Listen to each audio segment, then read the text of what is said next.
We feel good that this person wasn't released, and he's not going to be anywhere next to the victim's family or next to anybody else to be able to attack people. The 23-year-old Montreal man accused of assaulting a Jewish man in Park Extension in front of his children has been ordered by the court to undergo a 30-day psychological evaluation at the Filipinel Institute. He remains detained and is slated to appear in court next on September 12th. Sergio Yanez Preciado was charged Tuesday with 1 count of assault causing bodily harm after being arrested by the police the day before. He appeared via video conference on Wednesday at the Montreal courthouse. And knowing that he's a guy who beat up my brother-in-law and traumatized my 3 nieces, it wasn't easy, but I did what I had to do. Yanez Preciado appeared briefly before Judge Martin Chalifour on Wednesday via video conference. The Crown had objected to his release, and the accused was forbidden by the court Tuesday from contacting the alleged victim. The Jewish father was assaulted August 8th. Police say the accused approached the father and sprayed him with a water bottle before pushing him to the ground and punching him several times in the face. We believe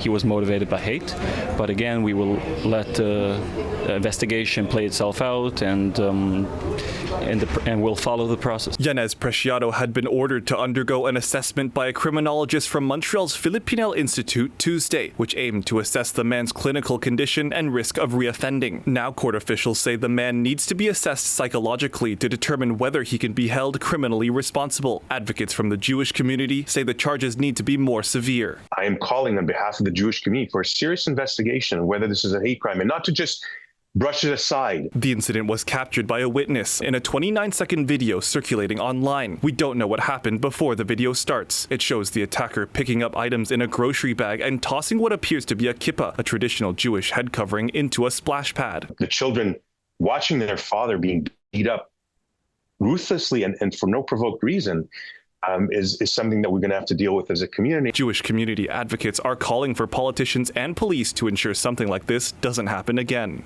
Number one is we are a resilient community, and we trust in our authorities to do what they need to do in order to make sure that doesn't happen again. And to our authorities, on the other hand, my message is you need to do more to make sure it doesn't happen again. In Montreal, Zachary Cheung, City News.